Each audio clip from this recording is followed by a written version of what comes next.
नमस्कार दोस्तों। और कैसे हैं आप सब। तो जैसे कि आप सबको पता है, एसएससी स्टेनोग्राफर 2019 का डॉक्यूमेंट वेरिफिकेशन के लिए कॉल लेटर दे दिया है और शायद टाइम भी आ गया है। कल से हमारे ईस्टर्न रीजन में स्टार्ट हो रहा है 25 तारीख से। तो डॉक्यूमेंट वेरिफिकेशन का जो शेड्यूल दिया गया है उसमें 2 पीडीएफ है। एक जिसमें कैंडिडेट्स का लिस्ट है, उसमें आप अपना नाम देख लेना और वहाँ पे टाइम भी लिखा हुआ है कि कितने बजे आपको आना है, वो टाइम आप देख लेना। और बाकी जो एक कॉल लेटर है डॉक्यूमेंट वेरिफिकेशन के रिगार्डिंग, तो उसको डाउनलोड करने का आपका रोल नंबर वगैरह डाल के, तो उसमें अच्छे से डेट, वेन्यू और रिपोर्टिंग टाइम, ये 3 चीज़ बहुत ज़्यादा इम्पोर्टेंट है। इसको जो है आप अच्छे से चेक कर लेना। और आपको जो जो डॉक्यूमेंट्स ले जाना है, उसमें बहुत लोगों का डाउट रहता है, स्पेशली जो फर्स्ट टाइमर होते हैं। जैसे मैं जब पहली बार गया था डॉक्यूमेंट वेरिफिकेशन के लिए, तो मुझे भी थोड़ा बहुत डाउट हो रहा था। मैं सोचा कि मैं एक वीडियो बना देता हूँ कि जो फर्स्ट टाइमर है उनको थोड़ा हेल्प मिल जाए। और मैं आपको अभी बता देता हूँ कि डॉक्यूमेंट्स जो जो एसएससी ने इसमें लिखा हुआ है कॉल लेटर में, वो क्या मीन कर रहे हैं और क्या क्या आपको ले जाना है। एक फ़ोटोकॉपी, एक सेट फ़ोटोकॉपी ले जाना है आपके साथ। 1 सेट होगा, ठीक है। आप 2 सेट करके रख सकते हो, लेकिन आपको लेके जाना है। मतलब वहाँ पे वो लेंगे, एक सेट ही लेंगे, क्योंकि वहाँ पे उनको फाइल मेंटेन करना होता है। हर एक कैंडिडेट का एक सेपरेट डॉसियर बनेगा। वो डॉसियर कमीशन अपने हेडक्वार्टर यानी दिल्ली में भेजेगा, जो सीजीओ कॉम्प्लेक्स है वहाँ पे एक उसका सेट जाएगा। और वो आपके ही सामने आपके नाम का एक फ़ाइल बनाएंगे, डॉसियर बनाएंगे। वो फाइल में वो आपके सारे डॉक्यूमेंट्स उसको अटैच करेंगे। और जो ओरिजिनल्स है वो आपको कैरी करना है। ओरिजिनल वो आपके सामने चेक करके आपको वापस कर देंगे। अच्छे से ये चीज़ याद रखना, आपको ओरिजिनल सेट लेके जाना है। जो आपका ओरिजिनल डॉक्यूमेंट्स है, मैं डॉक्यूमेंट्स अभी बोलूँगा, सारे डॉक्यूमेंट्स ओरिजिनल आपको ले जाना है, उनको दिखाना है और वापस लाना है। और जो एक सेट फ़ोटोकॉपी है सारे ओरिजिनल डॉक्यूमेंट्स का, वो फ़ोटोकॉपी का सेट वो अपने डॉसियर में अटैच करेंगे। बाद में वो हेडक्वार्टर्स में चला जाएगा। तो अभी मैं एक एक करके आपको डॉक्यूमेंट्स बोलता हूँ। नंबर 1 में जो है, मैट्रिकुलेशन और equivalent certificate issued by the state central education board and not by principal headmaster showing your date of birth in Christian era. तो क्लास 10 का जो सर्टिफिकेट है, क्लास 10 पास करने का स्कूल सर्टिफिकेट, वो आपको लेके जाना है। वो इशू होना चाहिए सर्टिफिकेट आपका जो स्टेट या सेंट्रल जो एजुकेशन बोर्ड है, आपके वहाँ का जो एजुकेशनल बोर्ड है, उससे इशू होना चाहिए, ना कि कोई स्कूल का प्रिंसिपल या हेडमास्टर उसे इशू करेगा, ठीक है। उसमें आपका डेट ऑफ बर्थ होना चाहिए।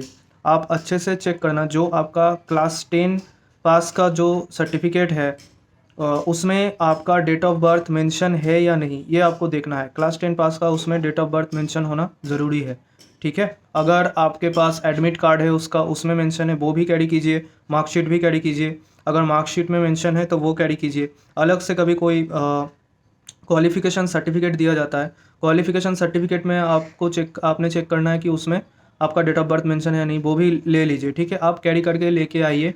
वहाँ पे आप अथॉरिटी को दिखाइए, उनको जो सूटेबल लगेगा वो ले लेंगे। लेकिन डेट ऑफ बर्थ मेंशन होना ज़रूरी है क्लास 10 वाले में, मैट्रिकुलेशन में।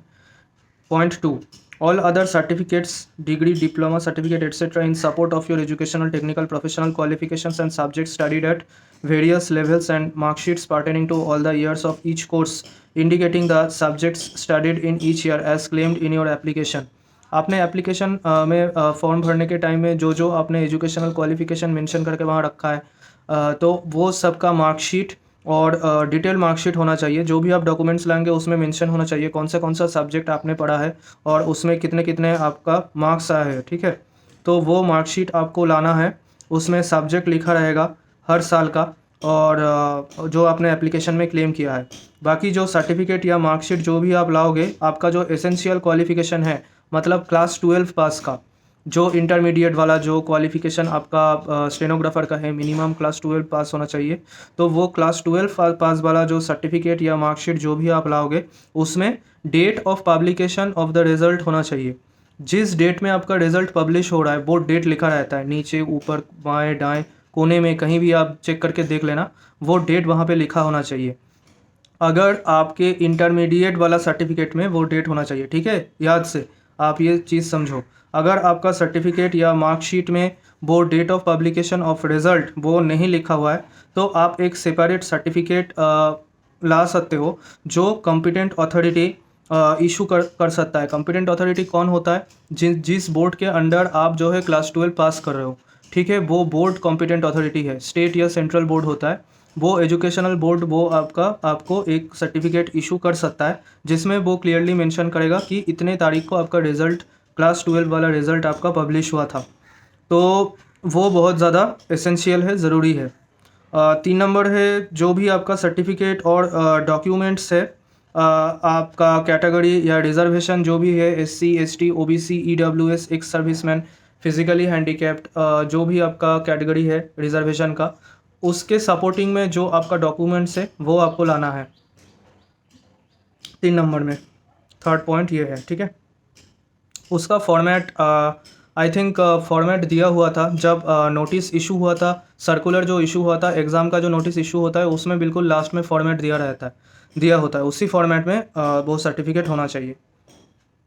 उसके बाद जो OBC कैटेगरी वाले जो भी आप रिजर्वेशन या कॉन्सेशन आप मांग रहे हो OBC से, तो उनको आपको इंश्योर करना है कि आपका जो कम्युनिटी है वो OBC में सेंट्रल लिस्ट OBC, मतलब आपके स्टेट में जो सेंट्रल लिस्ट ऑफ OBC होता है उस लिस्ट में आपका कम्युनिटी का नाम जो है उसमें इंक्लूड रहना चाहिए आपके स्टेट से।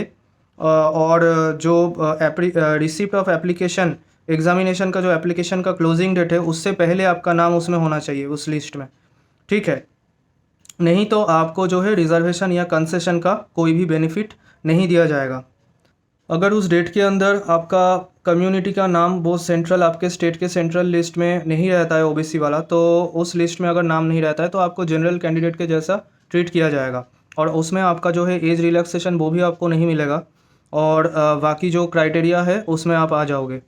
तो जो भी कैंडिडेट आपका OBC से आप रिजर्वेशन का मांग कर रहे हो या आप क्लेम कर रहे हो OBC होने का, तो आपको ज़रूर इंश्योर करना है कि आपका जो कास्ट या कम्युनिटी जो भी सर्टिफिकेट आपके पास है OBC का, वो क्रीमी लेयर में नहीं आना चाहिए, ठीक है, नॉन क्रीमी लेयर का होना चाहिए।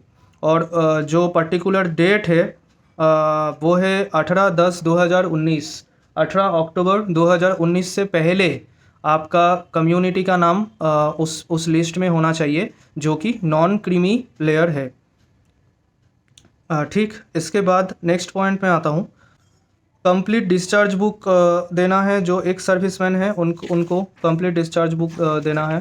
बाकी नेक्स्ट पॉइंट में देखता हूँ कि आप सेंट्रल गवर्नमेंट सिविलियन एम्प्लॉय जो होते हैं उनका एक एज रिलैक्सेशन होता है। तो अगर आप एज रिलैक्सेशन ऑलरेडी क्लेम कर चुके हो, आपके फॉर्म में वहाँ पे ऑप्शन होता है, उसमें देना पड़ता है, टिक करना पड़ता है। I think 3 years of regular service उसमें ये मांग होता है। तो आप अगर वो क्लेम किए हुए हो तो आपको उसके सपोर्ट में 3 साल का रेगुलर सर्विस कंप्लीट होने का जो एक सर्टिफिकेट है, क्लोजिंग डेट जो एग्ज़ामिनेशन मैंने अभी बोला अक्टूबर को 18 अक्टूबर 2019 का जो क्लोजिंग डेट है उससे पहले का आपको सर्टिफिकेट देना पड़ेगा 3 साल कंप्लीट होने का। 3 साल ख़त्म उससे पहले होना चाहिए, 18 अक्टूबर 2019 से पहले आपका कंटिन्यूअस 3 साल होना चाहिए। तो वो सर्टिफिकेट आपका साइन करेगा जो आपके ऑफिस में डिपार्टमेंट हेड जो है, आपका हेड ऑफ़ द ऑफिस है, वो साइन करेंगे। और आपके जो एम्प्लॉयर है, जो आपके ऑफिस है, तो उनसे आपको NOC भी देना पड़ेगा, नो ऑब्जेक्शन सर्टिफिकेट, कि उनको कोई ऑब्जेक्शन नहीं है, आप एग्ज़ाम में अपीयर कर रहे हो, तो वो सर्टिफिकेट भी आपको DV में डॉक्यूमेंट वेरिफिकेशन के लिए लाना पड़ेगा।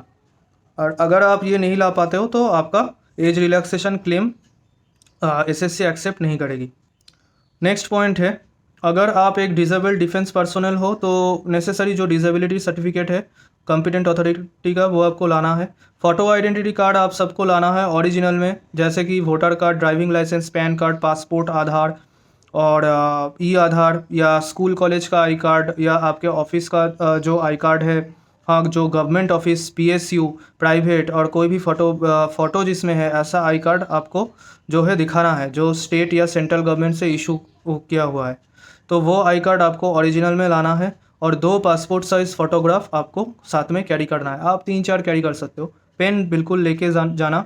और अगर ये ऊपर का जितना भी मैंने डॉक्यूमेंट्स आपको बोला, इसमें से एक भी डॉक्यूमेंट्स आप नहीं लाते हो ओरिजिनल में, और एक करके मैंने तो फ़ोटोकॉपी बोला ही है आपको लाना है, तो आपको जो है एलिजिबिलिटी आपका कैंसिल हो जाएगा।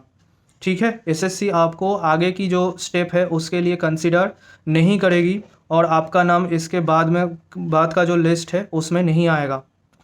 तो इसका कोई ऑप्शन नहीं है।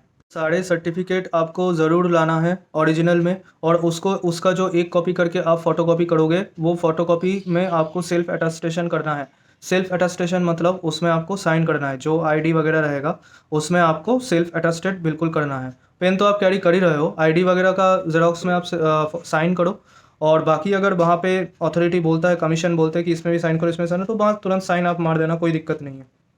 ठीक है, और जो आपका ऑप्शन फॉर्म है, याद से आपका ऑप्शन फॉर्म का 2-3 कॉपी आप साथ में रखना, क्योंकि एक आप फिल करके वहाँ पे लेके जा रहे हो। अगर आपको वहाँ पे जाके ना बहुत टाइम क्या होता है, पहले भी मेरे साथ भी हो चुका है, वहाँ जाके बहुत लोगों से बातचीत करने के बाद कुछ डिसीजन चेंज हो जाता है, कुछ डिपार्टमेंट्स आगे पीछे करने का मन करने लगता है, और उस टाइम में लगता है कि जो मैंने बनाया है उसको चेंज करना ठीक रहेगा, ये जो लिस्ट है प्रायोरिटी लिस्ट ये ठीक नहीं होगा। तो उस समय आप चेंज कर सको, आपको नए से एक फ्रेश ऑप्शन फॉर्म में फिल करना है पेन से, तो इसीलिए आप 2-3 ऑप्शन फॉर्म अपने साथ कैरी करो, एक आप भर के ले जाओ और 2 आप खाली रखो। अगर आपको वहाँ लगता है लोगों से बात करके कि आपको कुछ डिसीजन चेंज करना है, या 2-3-4 जो आप ऑर्डर वाइज सजाए हो उसमें सजावट में चेंज करना है, तो आप फ्रेश फॉर्म में वो चीज़ कर सकते हो। ठीक है, बाकी क्या है इसमें, कोई ट्रैवलिंग और कोई एक्सपेंस नहीं दिया जाएगा, पता ही है। जो पोस्टल एड्रेस है आपका, जहाँ पे एसएससी को आप दे चुके हो फॉर्म में, उसमें अगर कोई चेंज हुआ है पोस्टल एड्रेस में आपका, पोस्टल एड्रेस जनरली क्या होता है, परमानेंट एड्रेस होता है, उसमें अगर आपका चेंज किया हुआ है तो आप ज़रूर अपने एसएससी रीजनल ऑफिस में संपर्क कीजिए, उसको बताइए, और आपका रोल नंबर मेंशन करके एक लेटर लिख के आपका पोस्टल एड्रेस उसको दे दीजिए। नेम ऑफ़ द एग्ज़ामिनेशन भी आपको लिखना है, और जिस पोस्ट के लिए आपने अप्लाई किए हो वो पोस्ट भी लिखना है, और आपका न्यू एड्रेस या चेंज्ड एड्रेस उसमें लिखना है, ओल्ड एड्रेस भी लिखना, न्यू एड्रेस भी लिखना। ठीक है, वो एक आप इंटीमेशन कमीशन को दे देना। तो चलिए गाइस, फ़िलहाल वीडियो को इतना तक ही रखते हैं। बाकी आप सब अच्छे से सारे डॉक्यूमेंट्स चेक करके रेडी करके रखो बिल्कुल अभी से ही। अगर आपका कल डीवी है तो उससे पहले दिन ही, मतलब आज ही सब कुछ फाइनल रेडी कर लो। जो जो भी आपको फ़ोटोकॉपीज़ बनाना है आप फ़ोटोकॉपीज़ बना लो, उसमें साइन कर लो, और अपने आई कार्ड्स वगैरह अच्छे से बार बार चेक करके रखो। फ़ोटो ले लो 3-4, और साथ में 2-3 पेन कैरी करो, और फ्रेश आप पोस्ट प्रेफरेंस का फॉर्म साथ में रखो। उम, बाकी ठीक है, पोस्ट प्रेफरेंस का भी आप ज़ेरॉक्स कर लेना है, ठीक है, ओरिजिनल और एक ज़ेरॉक्स भी कर लेना। और टाइम, डेट, वेन्यू बहुत अच्छे से आप चेक कर लो बारीकी से, और बिल्कुल जो टाइम लिखा हो उसके 15 मिनट पहले पहुंच जाना वहाँ पे। लेट बिल्कुल नहीं करना है, क्योंकि देखिए ये सब चीज़ में थोड़ा सा भी लापरवाही ना बहुत महंगा पड़ता है, और आपको बिल्कुल टाइम मेंटेन करना है, सही टाइम में बिल्कुल पहुँचना है। तो अगर कोई दिक्कत हो जाता है, डेट या कुछ भी गड़बड़ हो जाता है, कोई भी आप दूसरा मांग जो है नहीं कर सकते हो एसएससी के पास, और कोई ऑप्शन भी नहीं बचेगा। ठीक है, तो बी सीरियस, अच्छे से डॉक्यूमेंट वेरिफिकेशन अटेंड कीजिए, सारे डॉक्यूमेंट्स ध्यान से लेके जाइए, मैं बार बार बोल रहा हूँ। और इसके बाद भी आप जो भी आपका SSC.org में ssc.nic.in जो आपका रीजनल वेबसाइट है, वहाँ पे आप देख लेना। बाकी जितना भी रूल्स रेगुलेशंस है आप वो पॉइंट्स आप पढ़ के जा सकते, डिटेल्ड इंस्ट्रक्शन आपको मिल जाएगा ऑफिशियल वेबसाइट में। तो चलिए गाइस, ऑल द बेस्ट, और मिलते हैं अगले किसी वीडियो में। तब तक के लिए मैं भी जाता हूँ, अभी थोड़ा प्रैक्टिस में कर लेता हूँ, और बाकी नेक्स्ट वीडियो में बनाता हूँ बहुत ही जल्द। Okay, bye.